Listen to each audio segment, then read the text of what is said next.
किस श्राप के कारण स्त्रियां पति को छोड़कर गैर मर्द के साथ भाग जाती हैं? नमस्कार प्रिय दर्शकों, हर हर महादेव।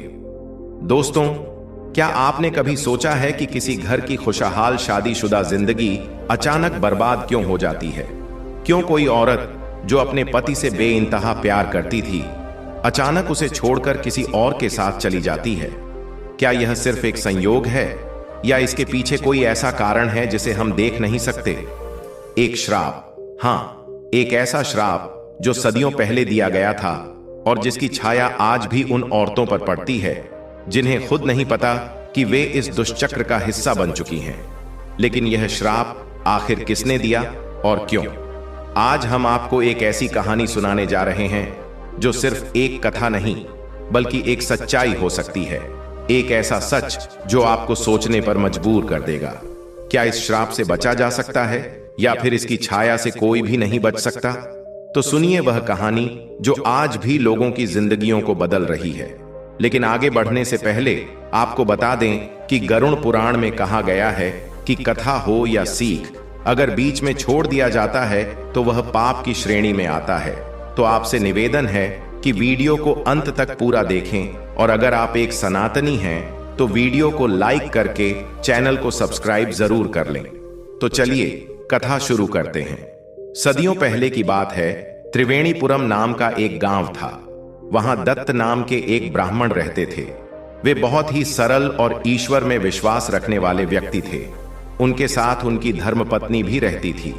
त्रिवेणीपुरम के लोग अधिक संपन्न नहीं थे, लेकिन वे अपनी मेहनत में विश्वास रखते थे और ईश्वर की कृपा से अपना जीवन यापन करते थे। वे अपने अपने कार्य में लगे रहते और संतोष पूर्वक जीवन बिताते थे। ब्राह्मण प्रेम दत्त को अपने धर्म कर्म के कार्य के लिए गांव से बाहर भी जाना पड़ता था। वे विभिन्न गांवों में जाकर कथा सुनाते, ईश्वर की महिमा का गुणगान करते और बदले में यजमान से जो भी दान दक्षिणा मिलती उसे लेकर घर आते। उनकी पत्नी श्रद्धा भाव से भोजन तैयार करती और दोनों प्रभु को स्मरण कर प्रसाद रूप में भोजन ग्रहण कर लेते। ईश्वर की कृपा बनी रहे, यही उनके जीवन का एकमात्र उद्देश्य था। कुछ दिनों से उनके पड़ोस में एक नया व्यक्ति आकर बस गया था। वह बहुत आलसी था और किसी अन्य गांव से आया था। जब कोई नया व्यक्ति आता है तो अच्छे लोग उसे प्रेम से अपनाते हैं, लेकिन कुछ लोग ईर्ष्या भी करते हैं। मगर त्रिवेणीपुरम के लोग मेहनती थे। वे अपने कार्य में ही लगे रहते और दूसरों के मामलों में अधिक ध्यान नहीं देते थे। ब्राह्मण दत्त की पत्नी ने शुरू में अपनी नई पड़ोसन की सहायता की, लेकिन धीरे धीरे उसकी आदत बन गई कि वह रोज कुछ ना कुछ मांगने आने लगी। ब्राह्मणी ने 1 महीने तक सहन किया, लेकिन फिर उन्हें यह ठीक नहीं लगा। उन्होंने सोचा, अरे, कोई भी व्यक्ति 2-4 दिन सहायता कर सकता है, लेकिन हमेशा किसी और पर निर्भर रहना उचित नहीं। अब इन्हें स्वयं परिश्रम करके अपना जीवन चलाना चाहिए। जब उन्होंने यह बात अपने पति से कही तो ब्राह्मण बोले, भाग्यवान, हमें किसी से इतनी घनिष्ठता नहीं बढ़ानी चाहिए कि वे हमारे ऊपर ही निर्भर हो जाएं। क्या तुमने उनसे यह पूछा कि वे कौन हैं, कहां से आए हैं, किस कारण यहां आए हैं? ब्राह्मणी को अपनी गलती का एहसास हुआ। वे बोली, आपका कथन सत्य है, मैंने ही बिना सोचे विचारे सहायता कर दी। अब उनकी पत्नी हर दिन हमारे घर से भोजन मांगने लगी है और उसका पति तो घर से बाहर भी नहीं निकलता। अब मैंने निश्चय किया है कि आगे से मैं उनकी सहायता नहीं करूंगी। अगली सुबह ब्राह्मण कथा सुनाने चले गए। ब्राह्मणी ने सोचा, आज मैं अपने परिवार के लिए ही भोजन बनाऊंगी।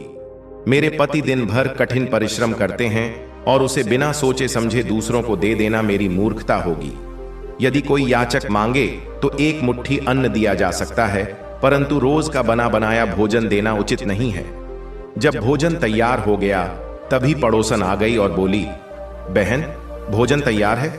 ब्राह्मणी ने कहा, नहीं बहन, आज भोजन तैयार नहीं है। दरअसल आज मेरा उपवास है और मेरे पति अपने यजमान के यहां गए हैं तो वहीं भोजन करेंगे। पड़ोसन बोली, अरे, आपको हमारा भी ध्यान रखना चाहिए था। ब्राह्मणी ने शांतिपूर्वक उत्तर दिया, हाँ, यह तो सही है, परंतु हमारे घर में ही आज कुछ नहीं था। वैसे भी आपको स्वयं भी तो अपने खाने पीने की व्यवस्था करनी चाहिए। और हाँ, मैं आपसे यह पूछना भूल गई थी, आप लोग कौन हैं, कहां से आए हैं, आपके पति का नाम क्या है और वे क्या कार्य करते थे? पड़ोसन बोली, बहन, मेरे पति का नाम चिरकुट है और मेरा नाम लच्छिया। हम पहले रायपुर गांव में रहते थे, लेकिन वहां के लोग बहुत कठोर थे, कोई किसी की मदद नहीं करता था, इसलिए हम यहां चले आए। ब्राह्मणी ने कहा, परंतु आप लोग वहां कोई ना कोई कार्य तो करते होंगे? पड़ोसन बोली, हां, हमारा भी काम आपके जैसा ही था, मांगकर खाना। ब्राह्मणी ने आश्चर्य से कहा, नहीं, हमारा काम मांगकर खाना नहीं है। मेरे पति पुरोहित हैं, वे कथा सुनाते हैं, यजमान के कल्याण के लिए दिन रात ईश्वर की आराधना करते हैं, और जो कुछ भी दक्षिणा में मिलता है उसी से हमारा जीवन यापन होता है। हम कभी किसी यजमान से नहीं कहते कि हमें इतना ही देना चाहिए। जो भी प्रेम पूर्वक मिलता है हम उसे प्रभु की कृपा मानकर स्वीकार कर लेते हैं। पड़ोसन बोली, हम भी किसी पर दबाव नहीं डालते कि हमें दान दो ही दो, जो भी मिल जाए हम ले लेते हैं। यदि कोई नहीं देता तो हम कह देते हैं, भगवान तुम्हारा भला करे। परंतु जब कोई देने से मना करता है और हमें भगाने लगता है तो क्रोध आ जाता है और हम मन ही मन कह देते हैं, भगवान तुम्हारा नाश करे। ब्राह्मणी बोली, इसका अर्थ है कि तुम लोग भिक्षा मांगने वाले हो? पड़ोसन ने नाराज होकर कहा, देखो बहन, तुम मेरा अपमान कर रही हो। हम भिक्षा मांगते हैं परंतु भिखारी नहीं हैं। ब्राह्मणी ने मुस्कुराकर कहा, तो फिर मांगने वाले को क्या कहा जाता है? पड़ोसन ने तर्क दिया, उसे ब्राह्मण भी तो कहा जा सकता है। आप मुझे बहन कह सकती हैं, परंतु गलती से भी हमें भिखारी मत कहना। ब्राह्मणी ने ठहर कर कहा, अच्छा, तो अब हम तुम्हें महादानी रानी मान लेते हैं, लेकिन अब कृपा करके अपने घर ही रहा करो। मेरे घर की ओर देखने की भी जरूरत नहीं है। मैं कितनी मूर्ख थी कि 1 महीने से बैठे बिठाए तुम्हें भोजन दे रही थी। पड़ोसन गुस्से में बोली, खबरदार, हमें भिखारी कहां, तो भिखारी तो तुम लोग खुद हो। जब तुम्हारे पास खुद खाने के लिए कुछ नहीं है तो हमें क्या दोगे? यह कहकर पड़ोसन चली गई और मन ही मन ठान लिया कि अब वह अपने पति को भी ब्राह्मण की तरह मांगने भेजेगी। उसने अपने पति चिरकुट से कहा, अब हम ब्राह्मण जैसे भिखारी के टुकड़ों पर नहीं पलेंगे। तुम भी कमर कस लो और ब्राह्मण की तरह यजमान के पास जाओ। चिरकुट को समझ आ गया कि अब आराम नहीं मिलने वाला। वह सोचने लगा, अब तक हम चैन से बैठे थे और यह स्त्री ब्राह्मणी से लड़ पड़ी, अब तो मुझे भी घर से निकलना पड़ेगा। अगले दिन से चिरकुट भी सुबह घर से निकलने लगा और दिन भर कई गांवों में भिक्षा मांगने का प्रयास करता। हालांकि वह शरीर से तगड़ा था और उसकी शक्ल सूरत भी भिक्षुक जैसी नहीं थी, इसलिए कोई उसे आसानी से भिक्षा नहीं देता था। यदि कोई कुछ दे भी देता तो ताने मारकर, इतना बलशाली शरीर लेकर भी भीख मांगते हो, तुम्हें शर्म नहीं आती? मेहनत से कमाया हुआ अन्न और धन ऐसे ही नहीं दिया जाता। चिरकुट भी जवाब देता, भाई, हर किसी को अपना काम कठिन ही लगता है। आप क्या जाने कि भीख मांगना कितना कठिन कार्य है। दिन भर मेहनत करनी पड़ती है, तब जाकर कुछ मिलता है। लेकिन उसकी बातें कौन सुनता? लोग उसे 1-2 मुट्ठी अन्न देकर जल्दी से छुटकारा पाना चाहते। इस तरह वह भी दिन भर घूमकर उतना ही पा लेता जितना ब्राह्मण प्रेम दत्त को मिलता था। ब्राह्मण के पास एक मिट्टी का बड़ा सा घर था, तो चिरकुट ने भी अपनी पत्नी की सहायता से एक फूस की झोपड़ी बना ली। अब वह हर मामले में ब्राह्मण की बराबरी करने का प्रयास करने लगा। परंतु ब्राह्मण विद्वान थे, इसलिए जहां भी जाते लोग उनका सत्कार करते। परिवार के लोग उनके चरण छूते, उन्हें सम्मान पूर्वक आसन देते, पीतल की परात में उनके चरण धोते, फिर प्रेम पूर्वक भोजन कराते। जब ब्राह्मण घर से विदा होते तो यजमान श्रद्धा पूर्वक उन्हें दान दक्षिणा देकर विदा करते। ब्राह्मण को कभी भी याचना नहीं करनी पड़ती थी कि उन्हें दक्षिणा अवश्य मिले। यह सनातन धर्म की परंपरा रही है कि अपने गुरुजन और पुरोहितों को कभी भी खाली हाथ विदा नहीं किया जाता। वही भिक्षु जब किसी के दरवाजे पर जाता तो लोग दूर से ही कह देते, यहीं ठहरो, हमारे दरवाजे को अपवित्र मत करो। कोई उसे सम्मान से नहीं बुलाता था, बल्कि ताने मारते, अरे कभी नहाते भी हो कि नहीं? मोटे तगड़े होकर भी मांगते फिरते हो और ऊपर से इतनी दुर्गंध फैलाते हो। चिरकुट से कोई प्रेम पूर्वक यह नहीं कहता था, आओ भाई, बहुत थक गए हो, बैठो, थोड़ा विश्राम कर लो। उसे हर दरवाजे पर केवल तिरस्कार ही मिलता था। फिर भी वह ब्राह्मण की बराबरी करने का प्रयास करता। पुराने समय में स्त्रियों का मुख्य कार्य घर संभालना और भोजन बनाना होता था। यदि कोई स्त्री बच्चों वाली होती तो बच्चों की देखभाल करती। यदि घर में वृद्ध सास होती तो वह भी बच्चों की परवरिश में सहायता करती। जब महिलाओं को कुछ समय मिलता तो वे किसी वृक्ष के नीचे बैठकर आपसी बातचीत किया करती। पहले वे गांव की अन्य महिलाओं की चर्चा करती, फिर अपनी अपनी प्रशंसा में मग्न हो जाती। कोई अपने वस्त्रों की प्रशंसा करती, कोई अपने गहनों की, कोई अपने स्वादिष्ट भोजन की और कोई अपने मायके की। पति की प्रशंसा तो सबसे बाद में आती थी।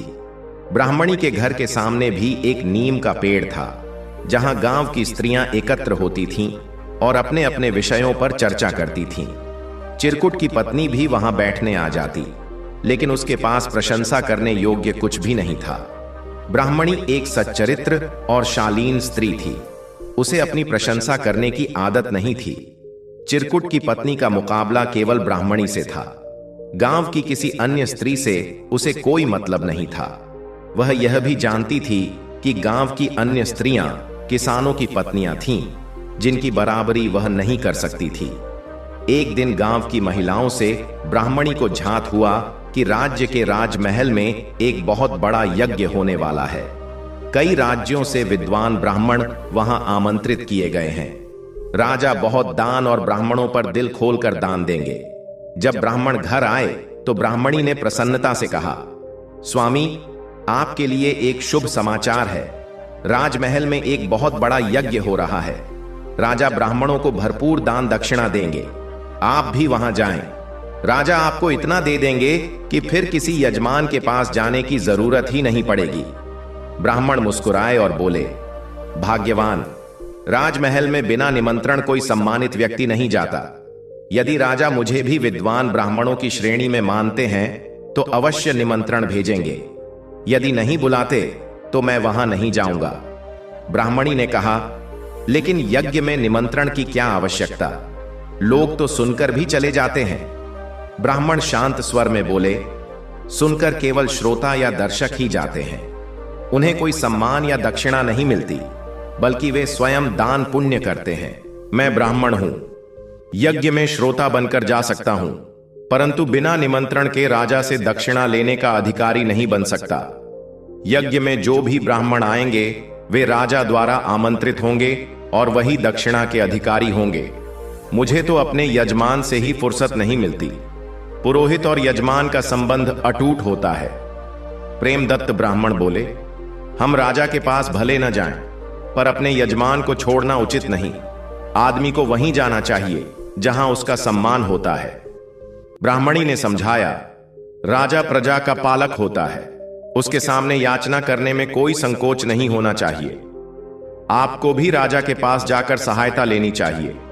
ब्राह्मण ने धैर्यपूर्वक उत्तर दिया, भाग्यवान, तुम्हारा कहना उचित है, लेकिन यह नियम उन ब्राह्मणों के लिए है जो असमर्थ हैं, जिनके पास कोई यजमान नहीं है और जो अपनी जीविका मांगकर चलाते हैं।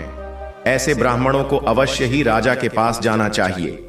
यदि कभी मुझे भी कठिन परिस्थिति में सहायता की आवश्यकता होगी तो अवश्य विचार करूंगा, लेकिन अभी मेरी स्थिति ऐसी नहीं कि मैं किसी के सामने हाथ फैलाऊं। विद्वान व्यक्ति को राजा के समक्ष याचक नहीं बनना चाहिए। विद्वान केवल राजा के मार्गदर्शक होते हैं, उनकी प्रजा की श्रेणी में नहीं आते, न ही वे राजा के अधीन होते हैं। मेरे यजमान जो स्नेह और मान देते हैं वह किसी और स्थान पर मिलना संभव नहीं। ब्राह्मणी मौन हो गई। वह समझ गई कि स्वाभिमानी ब्राह्मण बिना निमंत्रण के कहीं जाने वाले नहीं हैं और राजा भी स्वयं प्रजा के बीच रहने वाले ब्राह्मणों को आमंत्रित करने वाले नहीं हैं। कुछ समय बाद भव्य यज्ञ का आयोजन शुरू हो गया, लेकिन प्रेमदत्त ब्राह्मण वहां नहीं गए। पत्नी को भी पता चली। उसने अपने पति से कहा, आप यहां गांव गांव जाकर भीख मांगते रहते हैं, लेकिन कोई कुछ देता नहीं, उल्टा ताने सुनने को मिलते हैं। आप राजा के यज्ञ में जाएं, वहां कई राज्यों के राजा महाराजा आएंगे और भरपूर दान देंगे। वहां से इतना मिलेगा कि फिर कभी भीख मांगने की जरूरत नहीं पड़ेगी। यह सुनकर चिरकुट बहुत प्रसन्न हुआ और बोला, भाग्यवान, मैंने भी सुना है कि यज्ञ पूरे 40 दिन चलेगा। इतने दिनों में मुझे इतना कुछ मिल जाएगा कि फिर सालों तक भीख मांगने की जरूरत नहीं होगी। अब मैं रोज घर भी नहीं आ सकूंगा। जब बहुत अधिक धन इकट्ठा हो जाएगा तभी लेकर आऊंगा, फिर वापस चला जाऊंगा। खुश होकर वह यज्ञ में पहुंचा, लेकिन वहां उसे कोई भिखारी नहीं दिखा। उसने इधर उधर बहुत खोजा, लेकिन अपनी बिरादरी के लोग कहीं नजर नहीं आए। वह हैरान हुआ और एक व्यक्ति से पूछा, भाई, यहां कोई भिखारी नहीं दिख रहा, क्या बात है? उस व्यक्ति ने बताया, राजा ने सभी भिखारियों को जेल में डलवा दिया है। इस राज्य में भीख मांगना अपराध माना गया है, खासकर तब जब कोई बड़ा आयोजन हो और दूर दूर से राजा महाराजा आए हों। अगर यहां भिखारी दिख जाएं, तो राज्य की प्रतिष्ठा खराब हो जाती है। दूसरे राजा देखकर समझ जाते हैं कि इस राज्य का शासक कितना समर्थ है। जिस राज्य में भिखारी हो वह समृद्ध कैसे होगा? यही सोचकर राजा ने सभी भिखारियों को पकड़कर जेल भेज दिया है। वह व्यक्ति फिर बोला, मगर तुम यह सब क्यों पूछ रहे हो? तुम कोई दानी तो नहीं लगते, शायद तुम भी भिखारी हो। तुम्हारे हाथ का यह कटोरा साफ बता रहा है कि तुम भी याचक हो। सुनो, यदि किसी सैनिक की नजर तुम पर पड़ गई तो सीधा 40 दिनों के लिए जेल चले जाओगे। जल्दी यहां से भागो और पहले कटोरा झोले में छुपा लो। यह सुनकर चिरकुट के सारे सपने चूर हो गए। वह सोचकर आया था कि यज्ञ में हजारों स्वर्ण मुद्राएं मिलेंगी, जिससे वह सालों तक आराम से जी सकेगा। लेकिन यहां तो एक फूटी कौड़ी भी नहीं मिल रही थी। ऊपर से जेल में डाल दिए जाने का खतरा मंडरा रहा था। वह घबराया और कटोरा छुपाकर भागने की कोशिश करने लगा, लेकिन तभी एक सैनिक की नजर उस पर पड़ गई। अनुभवी सैनिक व्यक्ति को उसके हाव भाव और वेशभूषा से ही पहचान लेते हैं। सैनिक ने तुरंत भिखारी को पहचान लिया और जैसे ही चिरकुट भागने लगा, उसने पीछा कर उसे पकड़ लिया। फिर उसे अन्य भिखारियों की तरह राजा के आदेशानुसार जेल में डाल दिया। भिक्षु जेल में बैठा अपने भाग्य को कोस रहा था। उसे अपनी पत्नी पर बहुत गुस्सा आ रहा था कि उसने ही जबरदस्ती यहां तक भेज दिया। अब उसी की मूर्खता के कारण जेल की हवा खानी पड़ रही थी। लेकिन अगर देखा जाए तो गलती सिर्फ उसकी पत्नी की नहीं थी। वह स्वयं भी लोभ में आकर यहां पहुंचा था। अगर उसे सफलता मिल जाती तो अपनी पीठ खुद ही थपथपा लेता, लेकिन जब असफल हो गया तो सारा दोष पत्नी के सिर मढ़ने लगा। शाम होते ही जेल में भिक्षु ने खूब शोर मचाया। उसकी आदत थी कि जहां जाता वहीं भीख मांगने की कोशिश करता। यहां तक कि वह जेल में भी कैदियों से भोजन मांगने लगा। कुछ भोले भाले कैदियों का तो भोजन भी छीन लिया और जो खाना उसे मिला था उसे बाद के लिए संभाल कर रख लिया। हालांकि उसे यह पता था कि अगले भोजन के समय उसे फिर से खाना मिल जाएगा, लेकिन वह भिक्षु था। संतोष नाम की कोई चीज उसमें नहीं थी। जिन कैदियों का भोजन उसने छीन लिया वे रोने लगे कि उनका खाना छीनकर खा लिया गया। कारागार के रक्षक ने यह समाचार मंत्री को दिया, महाराज, एक भिक्षु जेल में आ गया है और यहां भी भीख मांगने की कोशिश कर रहा है। कमजोर कैदियों का भोजन छीनकर खा जाता है, जिससे कई कैदी भूखे रह जाते हैं। राजा ने कहा, इस व्यक्ति को पहले ही भरपेट भोजन दे दो। मंत्री ने उत्तर दिया, महाराज, उससे कोई फर्क नहीं पड़ेगा। उसे भरपेट भोजन पहले ही दिया गया था, लेकिन उसने उसे झोले में बांधकर रख लिया और फिर दूसरों का खाना छीन लिया। यह भिक्षु है, इसे संग्रह करने की आदत है। इसमें संतोष नाम की कोई चीज नहीं है। राजा ने विचार करते हुए कहा, अगर यह दूसरों को परेशान करता रहेगा तो इसे अलग कमरे में रख दो। जब अकेला रहेगा तो ऐसी हरकतें नहीं करेगा। इसे दोनों समय भोजन का उचित प्रबंध करवाओ। यज्ञ का समय चल रहा है, इसलिए हम इसे कठोर दंड नहीं देंगे। 40 दिन बाद इसे छोड़ देंगे। संभव है कि इस अवधि में यह बदल जाए और बाहर जाकर फिर से भीख मांगने का काम न करे। मंत्री ने राजा की आज्ञा स्वीकार की और भिक्षु को जेल में अलग से एक कक्ष दे दिया। वहां उसके भोजन का भी उचित प्रबंध कर दिया गया। दिन भर तो वह चुपचाप बैठा रहा, लेकिन भोजन के समय फिर हंगामा करने लगा।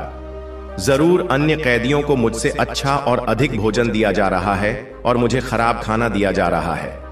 कारागार रक्षक ने उसे चेतावनी दी, शांत रहो, यहां सबको बराबर भोजन मिलता है। तुम राजा के सगे संबंधी नहीं हो कि तुम्हें विशेष पकवान परोसे जाएं। गलती की थी तभी तो जेल में आए हो। यह कोई साधु संतों की तपोभूमि नहीं, ना ही राजा का महल है। जो मिल रहा है उसे भगवान और राजा की कृपा समझो। रक्षक आगे बोला, शुक्र मनाओ कि यज्ञ का समय चल रहा है, इसलिए राजा कैदियों को कोड़े नहीं लगवा रहा। नहीं तो रोज 40 से 50 कोड़े पड़ते तो तुम ही नहीं, तुम्हारी आने वाली पीढ़ियां भी भीख मांगने से डरने लगती।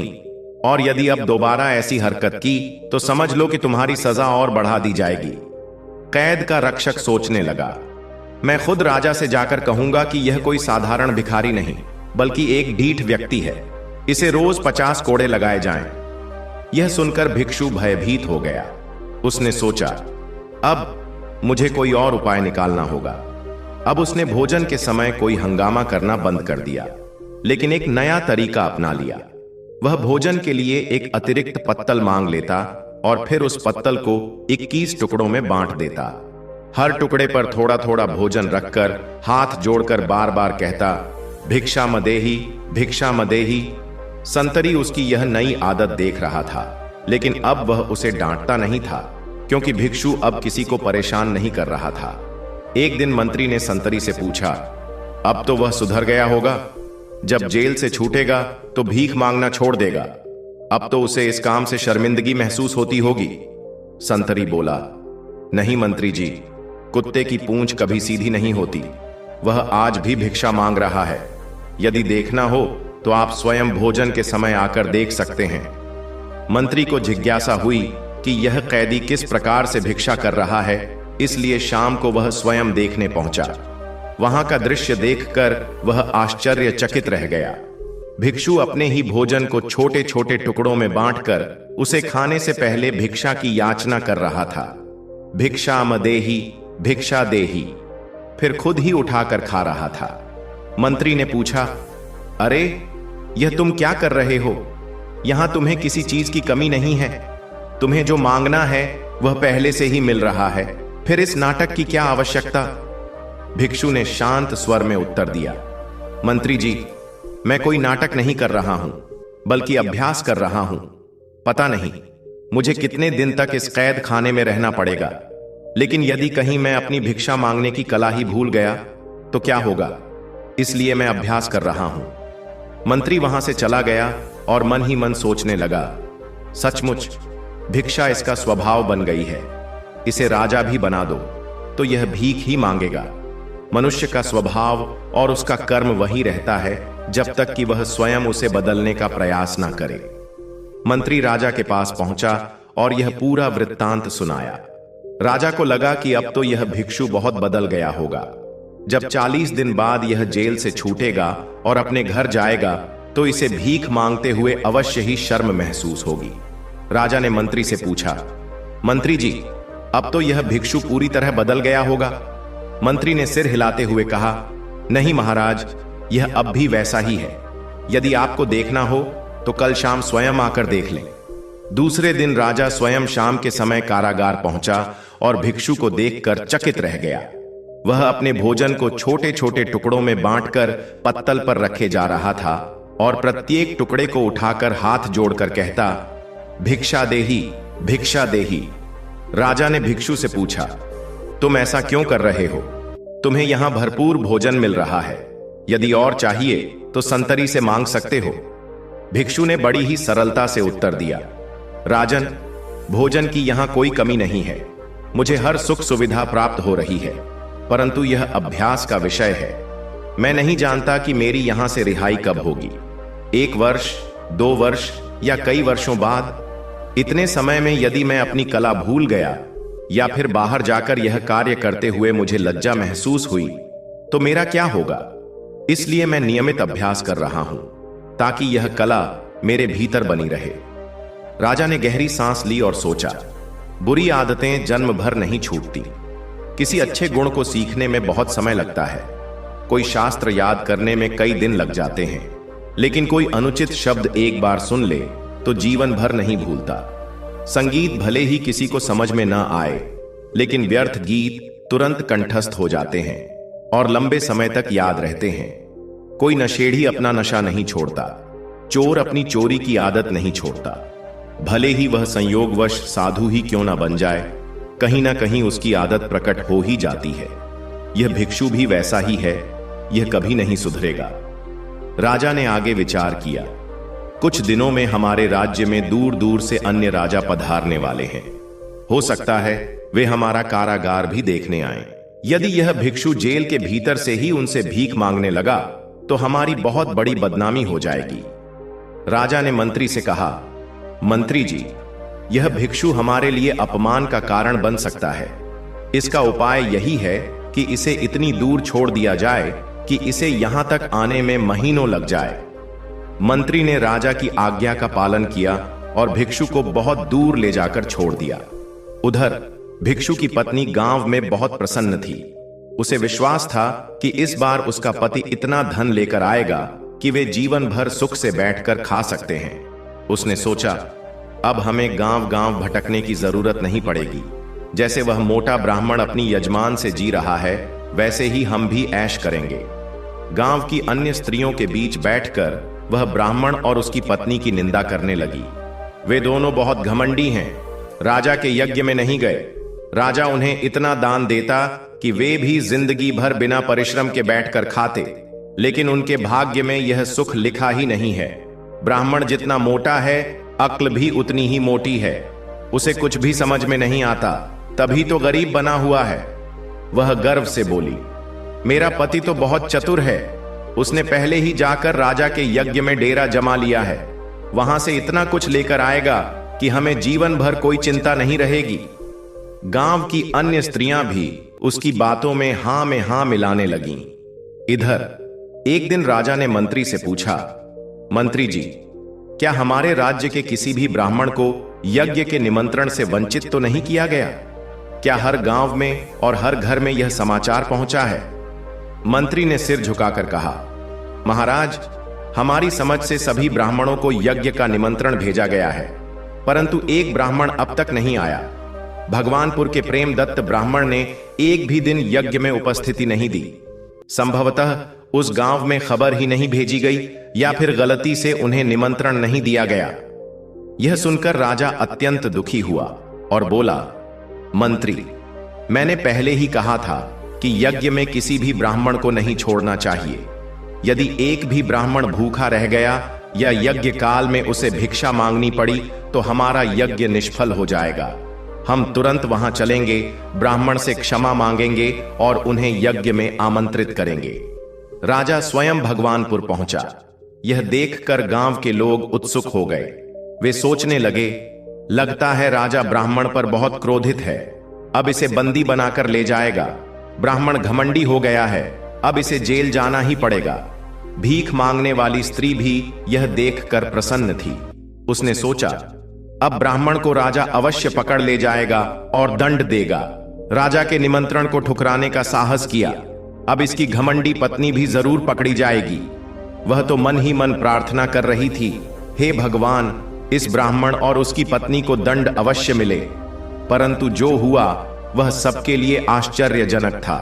सभी ने देखा कि राजा स्वयं ब्राह्मण के चरणों में गिर पड़ा और उनसे क्षमा मांगने लगा।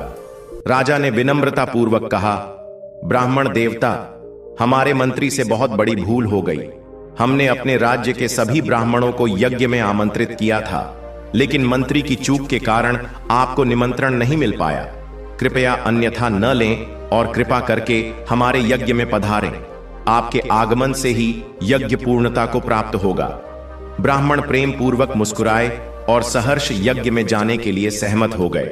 गांव के लोग यह देखकर हतप्रभ रह गए। वे सोचने लगे, हम जिस ब्राह्मण को अब तक साधारण पंडित समझकर सम्मान नहीं देते थे, वह कोई साधारण व्यक्ति नहीं है। राजा स्वयं आकर उसके चरणों में झुका। इसका अर्थ है कि वह बहुत बड़ा विद्वान और पुण्यात्मा है।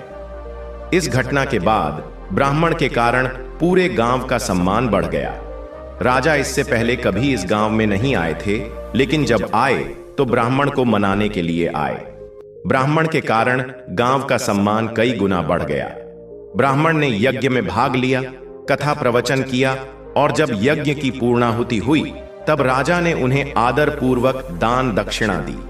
ब्राह्मण ने बहुत सा दान प्राप्त किया और जब वे घर लौटे तो यज्ञ में मिले सभी वस्त्र, अन्न और धन को ग्रामीणों में बांट दिया। गांव के लोग अत्यंत प्रसन्न थे। अब कोई भी भिक्षु का नाम नहीं ले रहा था। हर घर में बस ब्राह्मण की ही चर्चा हो रही थी कि हमने जिसे साधारण पुरोहित समझा था वह तो परम विद्वान और संतोषी पुरुष हैं। अब हमें ब्राह्मण की सच्ची कद्र करनी चाहिए। गांव के लोग अब सच में ब्राह्मण का सम्मान करने लगे। इधर पड़ोस का भिखमंगा चिरकुट अब तक नहीं लौटा था।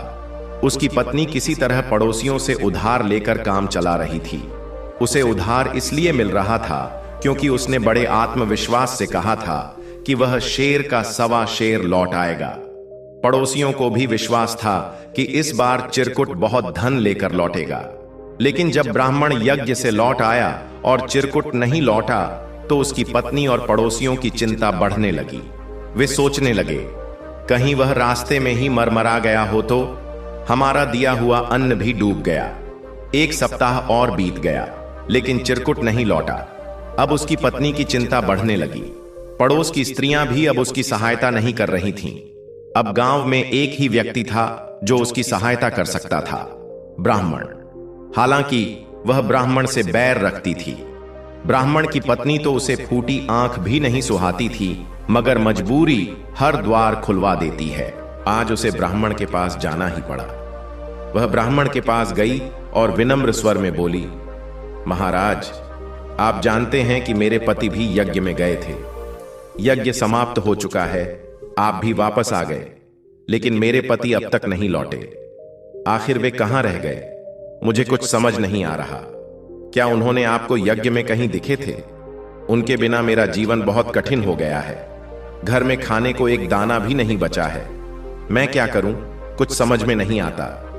ब्राह्मण ने अपनी पत्नी से कहा, इस असहाय नारी की सहायता करो। इसे 5 शेर अनाज दे दो जिससे इसका कुछ समय तक भोजन चल सके।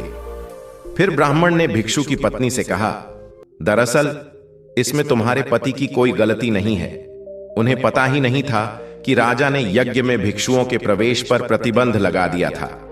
बेचारे अनजाने में चले गए और राजा के सैनिक उन्हें बहुत दूर किसी अज्ञात प्रदेश में छोड़ आए होंगे। वहां से वापस आने में कई महीने लग सकते हैं और यदि रास्ता भटक गए तो 1 साल भी लग सकता है। लेकिन चिंता मत करो, तुम्हारा पति जीवित है और मैं देख सकता हूं कि अगले 20 वर्षों तक उसके ऊपर कोई गंभीर गृह बाधा नहीं है। आगे की बात तो ईश्वर के हाथ में है। भिक्षु की पत्नी ने कभी सोचा भी नहीं था कि ब्राह्मण उसकी सहायता करेंगे, और आज उसे पता चला कि ब्राह्मण केवल विद्वान ही नहीं बल्कि भविष्यवाणी भी कर सकते हैं। वह मन ही मन सोचने लगी, ब्राह्मण ने मेरे पति को 20 साल के लिए अमर कर दिया है। उसके बाद यदि कोई बाधा आई तो मैं फिर से ब्राह्मण से उपाय पूछ लूंगी। उसने ब्राह्मण के घर से अन्न लिया और संतोष पूर्वक घर चली गई। अब उसे कुछ सप्ताह तक किसी चिंता की आवश्यकता नहीं थी। अभी 1 सप्ताह ही बीता था कि भिक्षु चिरकुट वापस आ गया। वह पूरी तरह सुरक्षित था। उसने रास्ते में मांगते खाते यात्रा की और किसी तरह अपने गांव तक पहुंचा। लेकिन जब घर पहुंचा तो उसके पास कुछ भी नहीं था। उसकी पत्नी फिर भी प्रसन्न थी कि चाहे खाली हाथ ही सही, लेकिन पति तो सुरक्षित लौट आया। भिक्षु ने अपनी पत्नी को विस्तार से बताया कि कैसे राजा ने उसे पकड़वा लिया था, कैसे उसे बंदी बना लिया गया था, कैसे उसकी हरकतों से राजा तक परेशान हो गया था और अंततः उसे बहुत दूर छोड़ दिया गया था। पत्नी ने समझाया, अब आप बिना सोचे विचारे कोई कार्य न करें। बड़े कार्यों में सदैव ब्राह्मण का अनुसरण करें। वह कहां जा रहे हैं, क्या कर रहे हैं, इस पर ध्यान दें।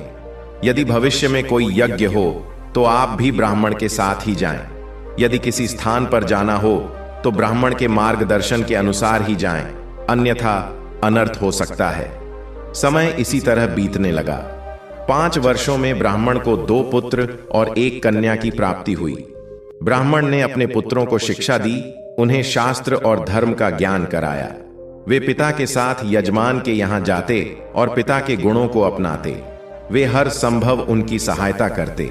उधर भिक्षु चिरकुट ने भी अपने पुत्रों को अपना अनुभव बांटा। लेकिन उसने उन्हें ज्ञान नहीं बल्कि भीख मांगने की कला सिखाई। मनुष्य अपनी संतान को वही सिखाता है जो उसके पास तजुर्बे में होता है। वह वही विरासत में छोड़ता है जो उसके पास उपलब्ध होता है।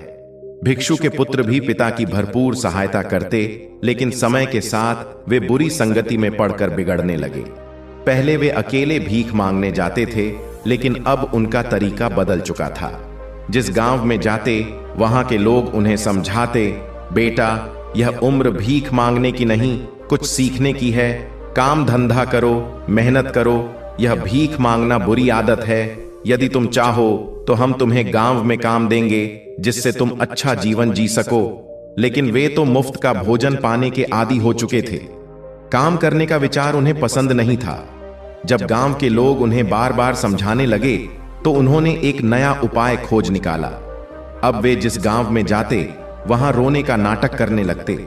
जब लोग पूछते, बेटा तुम क्यों रो रहे हो, तो वे करुण स्वर में कहते, हमारे घर में केवल हमारी माता थी, वही हमें पालती थी, लेकिन अब वह हमें छोड़कर चली गई। अब हमारा कोई नहीं है। गांव के लोग दयालु थे। यह सुनकर वे भावुक हो जाते और उन्हें कुछ न कुछ अन्न दे देते। इस तरह हर जगह से थोड़ा थोड़ा अन्न मिलकर उनकी आवश्यकता से अधिक हो जाता। यदि किसी दिन उन्हें बहुत अधिक अन्न और धन मिल जाता तो वे उसे घर नहीं लाते बल्कि नशे में उड़ा देते। धीरे धीरे वे इसी मार्ग पर आगे बढ़ते गए। समय बीता और वे सयाने हो गए। इसी बीच राज्य में भयंकर दुर्भिक्ष अकाल पड़ गया। ब्राह्मण के लिए भी कठिन समय आ गया। जैसे तैसे परिवार का गुजारा हो रहा था। अब उनकी कन्या विवाह योग्य हो चुकी थी, लेकिन जब स्वयं यजमान की स्थिति दयनीय थी तो धन की प्राप्ति कठिन हो गई थी। उधर राज्य के दयालु राजा का निधन हो चुका था। अब उसका पुत्र सिंहासन पर बैठ चुका था, लेकिन वह एक विलासी और नास्तिक व्यक्ति था। उसके राज्य संभालते ही राज्य पर संकट गहराने लगा। ब्राह्मणी ने ब्राह्मण से कहा, स्वामी राज्य दरबार जाओ और राजा से कुछ धन की याचना करो जिससे हम अपनी कन्या का विवाह कर सकें। ब्राह्मण ने गहरी सांस ली और कहा, भाग्यवान, अब वह राजा नहीं रहा जो स्वयं हमारे द्वार पर आकर क्षमा मांगता था। अब उसका पुत्र राजा बना है जो व्यभिचारी और नास्तिक प्रवृत्ति का है। वह दिन रात भोग विलास और मदिरापान में डूबा रहता है। ऐसे व्यक्ति से सहायता की आशा करना व्यर्थ है। वह राजा विद्वानों की कोई कदर नहीं करता। उसका दरबार ब्राह्मणों और साधु संतों के लिए बंद है। वहां जाने से अब कोई लाभ नहीं होगा। हम अपनी बेटी के विवाह का कार्यक्रम अगले वर्ष तक स्थगित कर देते हैं। उसके बाद पुनः विचार करेंगे। ब्राह्मणी को भी लगा कि अपने पति को जबरन ऐसी जगह नहीं भेजना चाहिए जहां उनका अपमान हो। वह मौन रही और फिर धीरे से बोली, हम सही समय की प्रतीक्षा करेंगे। जैसे अच्छे दिन हमेशा नहीं रहते, वैसे ही बुरे दिन भी स्थायी नहीं होते। समय बदलता रहता है। चाहे रात कितनी ही घनघोर अंधेरी क्यों न हो, उसकी सुबह अवश्य होती है। इस प्रकार पूरा 1 वर्ष बीत गया, लेकिन दुर्भिक्ष अकाल समाप्त नहीं हुआ। ब्राह्मण ने अपने शास्त्रों के अनुसार गणना की तो पता चला कि अगले 5 वर्षों तक इस संकट से मुक्ति नहीं मिलेगी। अब तो स्वयं यजमान भी संकट में थे। जब वे ही दाने दाने को मोहताज हो गए तो ब्राह्मण की कौन सुध लेता। कथा प्रवचन धर्म कर्म तभी फलते फूलते हैं जब पेट भरा हो, लेकिन भूखे रहने की नौबत आ चुकी थी। नगर और गांव के लोग अपना घर छोड़कर दूसरे राज्यों की ओर पलायन करने लगे थे। ब्राह्मणी ने एक बार फिर अपने पति से कहा, स्वामी आप राजा के पास एक बार और जाएं, शायद वह कुछ सहायता कर दे। यदि ऐसा हुआ तो हमें यह घर छोड़कर कहीं और नहीं जाना पड़ेगा। कोई भी देश कितना भी अच्छा क्यों ना हो, लेकिन अपने घर जैसा घर और अपने गांव जैसे अपने लोग दोबारा नहीं मिलते। मेरी बात मान लें, एक बार प्रयास करने में हर्ज क्या है। इस बार ब्राह्मण ने पत्नी की बात मान ली और राजमहल की ओर चल पड़ा। राज दरबार के मुख्य द्वार पर ही द्वारपाल ने रोक दिया और कहा, ब्राह्मण देवता, आप राजा के पास ही जाएं तो अच्छा है। राजा किसी की सहायता नहीं करता। वह तो ब्राह्मणों को देखकर ऐसे क्रोधित हो जाता है जैसे कोई भैंसा लाल कपड़ा देखकर भड़क उठता है। ब्राह्मण ने शांत भाव से कहा, पहरेदार, तुम मेरे सम्मान और अपमान की चिंता मत करो, बस मुझे एक बार राजा से मिलवा दो। मैं किसी भी परिस्थिति में राजा से मिलना चाहता हूं। द्वारपाल ने हंसते हुए कहा, जब आपको अपमान सहने में कोई परेशानी नहीं है तो आइए, मैं आपको राजा से मिलवा देता हूं। राजा के दरबार में पहुंचकर ब्राह्मण खड़ा हुआ। राजा ने उसे एक अजीब दृष्टि से देखा, जैसे कोई अनजान प्राणी देख लिया हो। उसने कठोर स्वर में कहा, तुम कौन हो और किस लिए राज दरबार में आए हो? ब्राह्मण ने विनम्रता से उत्तर दिया, महाराज, राज्य में भयंकर दुर्भिक्ष पड़ा है। लोग भूख से बेहाल हैं, प्रजा निर्धन हो चुकी है। अब उनके पास कुछ भी शेष नहीं कि वे ब्राह्मणों को 2 मुट्ठी अन्न दे सकें। याचक अन्य राज्यों में चले गए हैं। यदि आप कृपा करें तो हम अपने ही राज्य में रह सकते हैं। राजा ठहाका मारकर हंसा और बोला, ब्राह्मण, मैंने दुर्भिक्ष को निमंत्रण नहीं दिया था। तुम ठीक कहते हो कि राज्य के लोग संकट में हैं, लेकिन इस संकट में मैं भी हूं। संकट के समय हर कोई पहले अपना भला देखता है, राजा हो या प्रजा। जब आग लगती है तो पहले अपने घर की आग बुझाई जाती है, फिर दूसरों की चिंता की जाती है। इस समय मैं किसी की सहायता नहीं कर सकता। तुम यहां से जाओ। तुम जैसे लोग केवल मुफ्त का भोजन चाहते हैं, कोई काम धंधा करना नहीं चाहते। अच्छा होगा कि कोई काम शुरू करो। राजा ने और भी कई अपमानजनक बातें कह दी। ब्राह्मण अत्यंत दुखी होकर घर लौटा और पत्नी से कहा, भाग्यवान, मैं पहले ही कह रहा था कि यह राजा नास्तिक और क्रूर है। उसने मेरा अपमान किया और राजमहल से निकाल दिया। मैंने जीवन भर कभी किसी से कुछ नहीं मांगा। आज पहली बार याचना की और बदले में अपमान मिला। अब इस राजा से कोई आशा नहीं बची। ब्राह्मण ने गहरी सांस ली और कहा, भाग्यवान, अब हमारे बेटों से कहो कि वे दूसरे नगर जाने की तैयारी करें। हम कल इस गांव को छोड़ देंगे।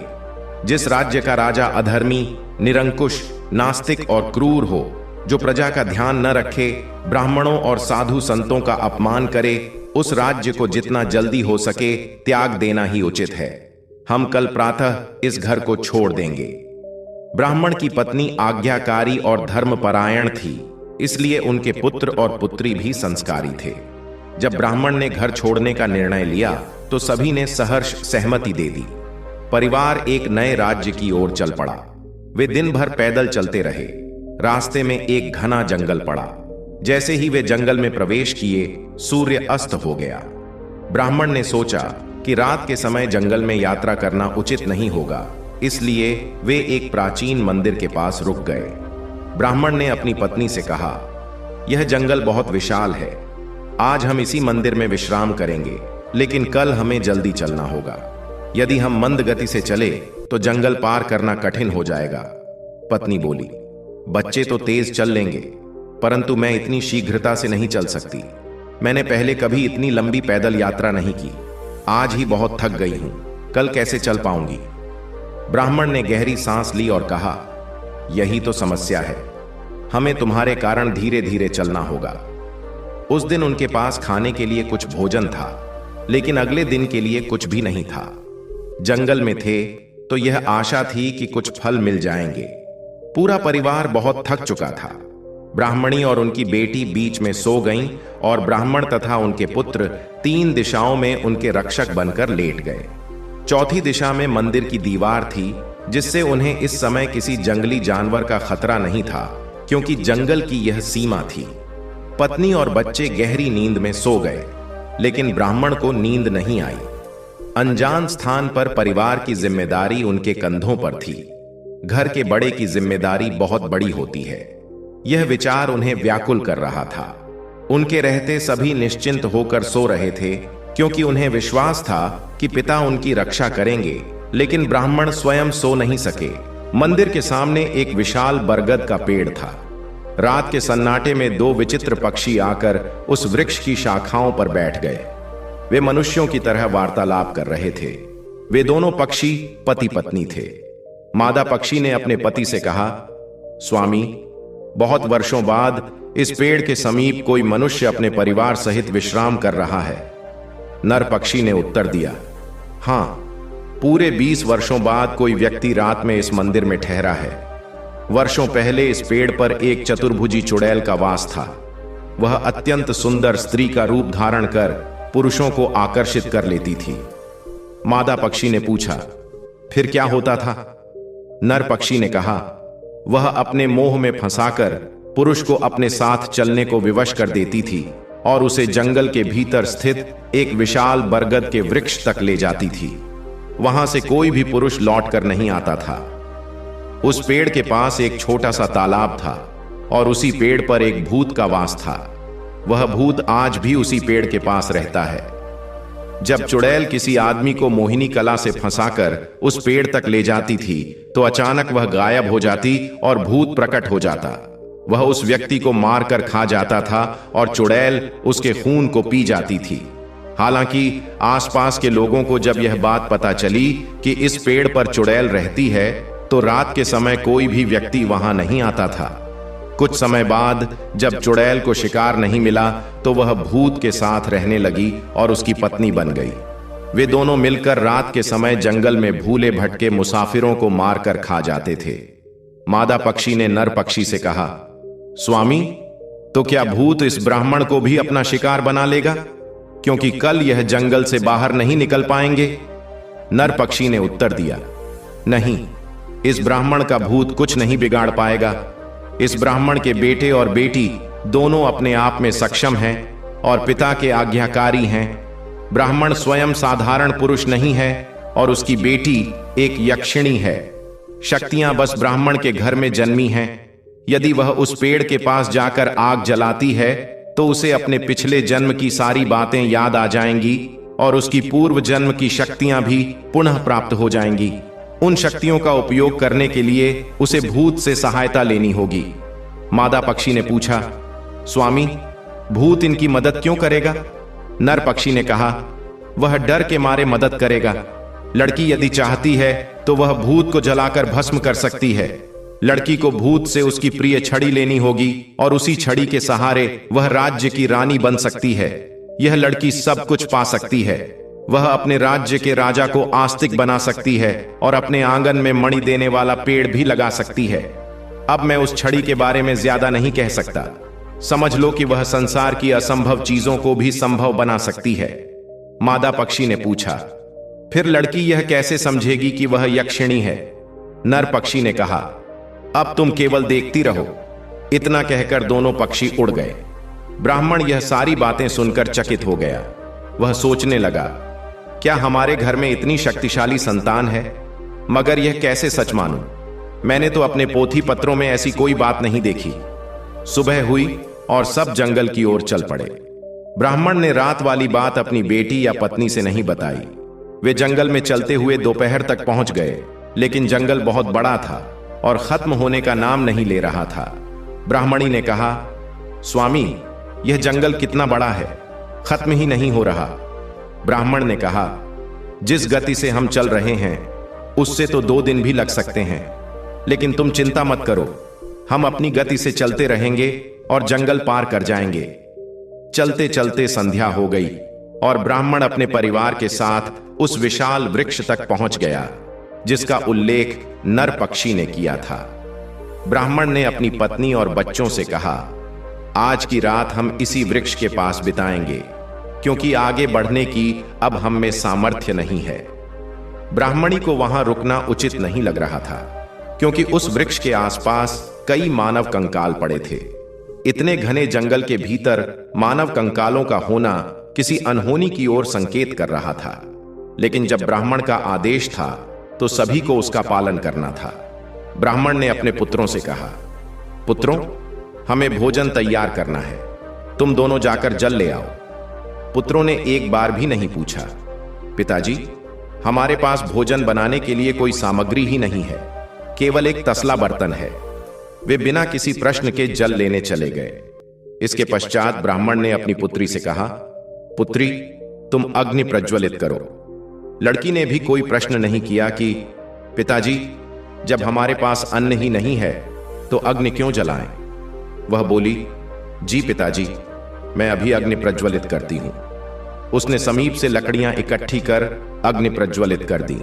यद्यपि उसे झांक था कि उनके पास भोजन के लिए कुछ भी नहीं है। उधर वृक्ष पर स्थित भूत बहुत प्रसन्न था। उसने सोचा, आज मेरा बहुत बड़ा शिकार हाथ लग गया है, मैं 1 सप्ताह तक इन्हें भक्षण कर सकता हूं। मनुष्य के मांस का स्वाद लिए हुए कई महीने हो गए हैं, किंतु उसके विचार व्यर्थ हो गए जब उसने देखा कि भोजन के अभाव में भी यह लोग अग्नि क्यों जला रहे हैं। चुड़ैल ने भूत से पूछा, स्वामी, अब इस अग्नि में क्या पकाया जाएगा? ब्राह्मण बोला, इस अग्नि में भूत पकाया जाएगा। भूत की स्थिति बिगड़ गई। उसने सोचा, ब्राह्मण तो कोई सिद्ध पुरुष प्रतीत होते हैं, यह अवश्य मुझे इस अग्नि में भस्म कर देगा। भयभीत होकर भूत ने अपनी पत्नी से कहा, भद्रे, मेरी सहायता करो। चुड़ैल बोली, मैं अपनी जान संकट में क्यों डालूं? अभी तक ब्राह्मण ने मुझ पर ध्यान नहीं दिया है, मैं तो भाग रही हूं। यदि मैं सुरक्षित रही तो तुम्हारे जैसे कई भूत मुझे मिल जाएंगे। इतना कहकर चुड़ैल वहां से भाग गई। भूत ने देखा कि उसकी पत्नी ने भी उसका साथ छोड़ दिया। अब उसे कोई सहायता नहीं मिलने वाली थी। उसने सोचा, अब केवल ब्राह्मण ही मुझे बचा सकता है, मुझे उसी की शरण में जाना चाहिए। वह तुरंत हाथ जोड़कर ब्राह्मण के समक्ष उपस्थित हुआ और प्रार्थना करने लगा, ब्राह्मण देवता, कृपया मुझे इस अग्नि में मत डालिए। मुझसे जो भी चाहिए आप ले लीजिए। स्वर्ण, रत्न, धन, धान्य जो चाहे सब दूंगा, बस मुझे जीवन दान दीजिए। ब्राह्मण मुस्कुराकर बोले, मुझे धन धान्य की कोई आवश्यकता नहीं, बस तुम अपनी जादुई छड़ी मुझे दे दो। भूत ने सोचा, अच्छा हुआ, सस्ते में जान बच गई। मैं उस छड़ी का क्या करूंगा? उसने अपनी जादुई छड़ी ब्राह्मण को दे दी। ब्राह्मण ने वह छड़ी अपनी पुत्री को प्रदान कर दी। जैसे ही पुत्री ने छड़ी को स्पर्श किया, उसे अपने पिछले जन्म की सारी बातें स्मरण हो आईं। वह हर्षित होकर बोली, पिताजी, मैं कोई साधारण मनुष्य नहीं, बल्कि एक यक्षिणी हूं।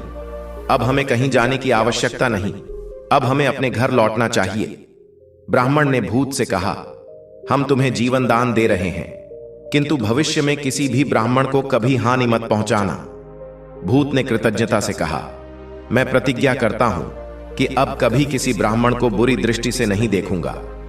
ब्राह्मण ने भूत को जीवन दान दिया और पत्नी, पुत्रों तथा पुत्री सहित घर लौट आया। घर पहुंचकर पुत्री ने कहा, पिताजी, मेरे पास अपार शक्तियां हैं। यदि आपकी आज्ञा हो तो इस दुर्भिक्ष अकाल के समय न केवल हमारे परिवार बल्कि हमारे यजमान की भी सहायता करूं। ब्राह्मण ने कहा, बेटी, यह पुण्य कार्य करने में विलंब मत करो। पुत्री ने छड़ी के बल पर आंगन में मणि देने वाला वृक्ष उत्पन्न कर दिया। उसने छड़ी की सहायता से अन्न और धन का भंडार कर लिया और पूरे राज्य के लोगों की सहायता की घोषणा कर दी। अब राज्य भर के लोग ब्राह्मण के पास सहायता के लिए आने लगे और ब्राह्मण दोनों हाथों से उनकी सहायता करने लगे। इसकी सूचना राजा को भी मिली। उसे झांत हुआ कि ब्राह्मण की पुत्री कोई साधारण स्त्री नहीं, बल्कि पुण्यात्मा है जिसके पास अपार शक्तियां हैं। वह अपने आंगन में मणि देने वाला वृक्ष उत्पन्न कर चुकी है और राज्य की प्रजा को 10 वर्षों के लिए अन्न और धन दे रही है। उसके एक दिन का दान हमारे पूरे राजकोष से भी अधिक है। राजा ने मंत्री से कहा, यह शक्तियां हमारे पास होनी चाहिए। जाओ, उस ब्राह्मण को बंदी बनाकर दरबार में ले आओ। मंत्री बोला, महाराज, यह भूल मत कीजिए। भगवान की दिव्य शक्तियों से टकराने वाला सदा नष्ट हो जाता है। यदि आप बलपूर्वक कुछ करने का प्रयास करेंगे तो राज्य पर संकट आ जाएगा। राजा ने पूछा, फिर मैं क्या करूं? मंत्री बोला, आप प्रेम पूर्वक ब्राह्मण को अपनी ओर करें और उसकी पुत्री से विवाह कर लें, तब यह शक्तियां सदा आपके साथ रहेंगी। किंतु यदि आप उसे रुष्ट करेंगे और वह किसी अन्य राज्य में चली गई तो अनर्थ हो जाएगा। यदि आवश्यकता पड़े तो ब्राह्मण के चरण पकड़कर विनती करें। राजा को अब ईश्वर की शक्ति पर विश्वास हो गया। वह ब्राह्मण के पास गया और उसके चरणों में गिरकर अपने पूर्व दुर्व्यवहार के लिए क्षमा मांगी। उसने ब्राह्मण की पुत्री को अपनी रानी बनाने की प्रार्थना की। ब्राह्मण ने इसे स्वीकार कर लिया और उसकी पुत्री राज्य की रानी बनकर महल में चली गई। उधर चिरकुट की पत्नी को पता चला कि ब्राह्मण भूत की सहायता से समृद्ध हुआ है। उसने अपने पति से कहा, हमें भी ब्राह्मण के मार्ग पर चलना चाहिए। चिरकुट ने पत्नी की बात मान ली और अपने पूरे परिवार के साथ जंगल में गया। जब वे उस बरगद के वृक्ष के पास पहुंचे तो चिरकुट ने अपने पुत्र से कहा, पुत्र, जाओ, जल ले आओ। पुत्र ने स्पष्ट इनकार कर दिया। फिर चिरकुट ने पत्नी से कहा, आग जलाओ। पत्नी बोली, रोज रोज आग जलाते जलाते थक गई हूं, अब मैं नहीं जलाऊंगी। भूत यह तमाशा देख रहा था। उसने समझ लिया कि इस व्यक्ति के अपने ही कहे में नहीं है। वह नीचे उतरा और पूरे परिवार का संहार कर दिया। किसी की नकल करने से अनर्थ हो सकता है। भिक्षुक और उसकी पत्नी को भी इसकी कीमत चुकानी पड़ी। प्रिय दर्शकों, अब हम उस श्राप के बारे में जानेंगे जिसके कारण स्त्रियां पति को छोड़कर गैर मर्द के साथ भाग जाती हैं। बहुत समय पहले की बात है। एक छोटे से राज्य में एक साधु आया। वह कोई साधारण साधु नहीं था, बल्कि एक सिद्ध योगी था। उसकी तपस्या इतनी शक्तिशाली थी कि लोग उसे दिव्य पुरुष मानते थे। लेकिन उसके मन में एक रहस्य छिपा था, एक ऐसा रहस्य जिसने कई परिवारों को उजाड़ दिया। राज्य की रानी, जो अपने राजा से बेहद प्रेम करती थी, उस साधु के पास अपने पति की लंबी उम्र का आशीर्वाद लेने गई। लेकिन साधु ने उसकी सुंदरता देखकर एक पापी इच्छा पाल ली। उसने रानी को अपने वश में करने के लिए तंत्र मंत्र का प्रयोग किया। लेकिन रानी अपने पति के प्रति इतनी निष्ठावान थी कि उस पर कोई असर नहीं हुआ। गुस्से में आकर साधु ने रानी को श्राप दे दिया, हे रानी, जिस प्रेम को तुमने मेरी शक्ति से बचाया है, वही प्रेम तुम्हारे कुल की स्त्रियों के लिए अभिशाप बन जाएगा। तेरे वंश की हर स्त्री किसी न किसी दिन अपने पति को छोड़कर किसी अन्य पुरुष के साथ भागने को मजबूर होगी। कहते हैं वह श्राप आज भी जारी है। वही गांव, वही घर और उन्हीं गलियों में जब कोई नई दुल्हन आती है तो धीरे धीरे उसके व्यवहार में बदलाव आने लगता है। वह अचानक अपने पति से दूर होने लगती है और फिर एक दिन बिना कुछ बताए किसी गैर मर्द के साथ भाग जाती है। कोई इसे प्रेम कहता है, कोई धोखा, लेकिन जो लोग इस रहस्य को जानते हैं वे इसे श्राप का प्रभाव मानते हैं। क्या यह सिर्फ एक अंधविश्वास है या इसके पीछे कोई गहरा सच छुपा है? कुछ लोगों ने इस श्राप को तोड़ने की कोशिश की, लेकिन जो भी इस रहस्य को सुलझाने निकला वह खुद ही गायब हो गया। अब सवाल यह है, क्या यह महज संयोग है या कोई अदृश्य शक्ति इस श्राप को जिंदा रखे हुए है?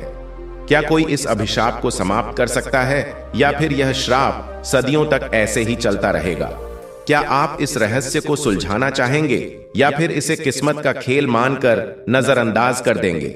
अगर आपको यह कहानी पसंद आई हो तो इसे लाइक करें, शेयर करें और हमें कमेंट में बताएं कि आप इस विषय पर क्या सोचते हैं। तो दोस्तों, यह थी उस श्राप की कहानी जिसने कई घरों को बर्बाद कर दिया। क्या यह सिर्फ एक अंधविश्वास है या इसके पीछे कोई सच्चाई छिपी है? क्या कोई इस श्राप को खत्म कर सकता है या यह सदियों तक ऐसे ही बना रहेगा? आपका क्या मानना है? हमें कमेंट में जरूर बताएं। और अगर आपको यह जानकारी अच्छी लगी हो और आप ऐसे ही और भी रोचक और ज्ञानवर्धक वीडियो देखना चाहते हैं तो अभी सब्सक्राइब करें और बेल आइकन दबाएं ताकि आपको हर नई वीडियो की सूचना सबसे पहले मिले। धन्यवाद। फिर मिलेंगे एक नई रोचक और प्रेरणादायक कथा के साथ।